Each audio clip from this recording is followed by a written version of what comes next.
Manusia yang terdampar di pulau terpencil akhirnya menjinakkan harimau. Meski harimau agak enggan, aku tidak berani bergerak saat melihat pistol di tangan Marco. Setelah bergaul selama beberapa waktu, orang tua itu menjadi setia seperti anjing. Ia tidak hanya menjadi pengawal pribadi Marco, bahkan harimau pun bisa berguna saat membajak sawah. Belum lagi hal sepele seperti berburu. Marco tidak perlu mengambil tindakan sama sekali. Meski dia berbaring setiap hari, dia masih bisa makan hewan buruan. Meskipun Marco merasa hidup sekarang cukup baik, tapi dia masih ingin kembali ke masyarakat manusia. Dalam sekejap mata, 1 tahun penuh telah berlalu. Tapi saya masih tidak melihat kapal yang lewat. Hari itu ketika dia sedang membaca buku karena bosan, tiba-tiba gempa berkekuatan 5 skala Richter terjadi di pulau tersebut. Merasa dalam bahaya, Marco segera memanjat tembok untuk melarikan diri.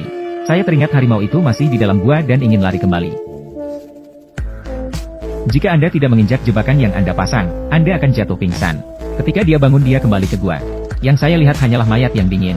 Dia kehilangan satu-satunya temannya. Kini hanya Marco yang tersisa lagi. Sekarang di Kandulan hanya ada 1 orang. Gua, yang awalnya sebanding dengan sebuah resort, saat ini juga menjadi kacau. Sayangnya, hal itu bisa dikembalikan seperti semula. Marco melupakan kesedihan karena kehilangan harimau itu. Selama ini dia belajar cara membuat roti. Roti ini sangat keras sehingga bisa dijadikan batu bata. Dengan kehidupan yang begitu damai, akan terus seperti ini. Tapi aku tidak menyangka saat Marco pergi berburu hari itu. Saya tiba-tiba menemukan jejak kaki di pantai. Awalnya Marco bersemangat saat menyadari ada manusia. Namun semakin dia memikirkannya, semakin dia merasa ada yang tidak beres. Karena jejak kaki ini semuanya telanjang kaki. Artinya pihak lain kemungkinan besar adalah masyarakat adat. Dan akan lebih buruk lagi jika itu adalah suku kanibal. Memikirkan hal ini, MA tidak berani gegabah. Cepat kembali ke gua. Semua senapan dibawa keluar. Selama beberapa hari dia tidak berani tidur sama sekali. Saya sangat takut ketika saya bangun, saya akan terpanggang oleh api. Kehidupan yang menakutkan tidak hanya membuat tubuhnya. Bahkan kondisi mentalku terus-menerus hancur. Setelah beberapa hari, Marco akhirnya menemukan jawabannya. Daripada hidup dalam ketakutan, sebaiknya keluar dan mencobanya. Lagi pula, dia punya pistol di tangannya. Mungkin setelah melihat kekuatannya, pihak lain. Saya tidak berani datang ke pulau ini untuk mengganggu hidup saya di masa depan. Segera Marco sudah berada di sisi pulau terpencil. Ditemukan tumpukan tulang dalam jumlah besar. Tampaknya pihak lain memang seorang kanibal. Meskipun Marco sangat ketakutan, tapi dia masih berpatroli di lingkungan itu setiap hari. Hari itu dia kebetulan melihat para kanibal berkumpul untuk makan malam lagi.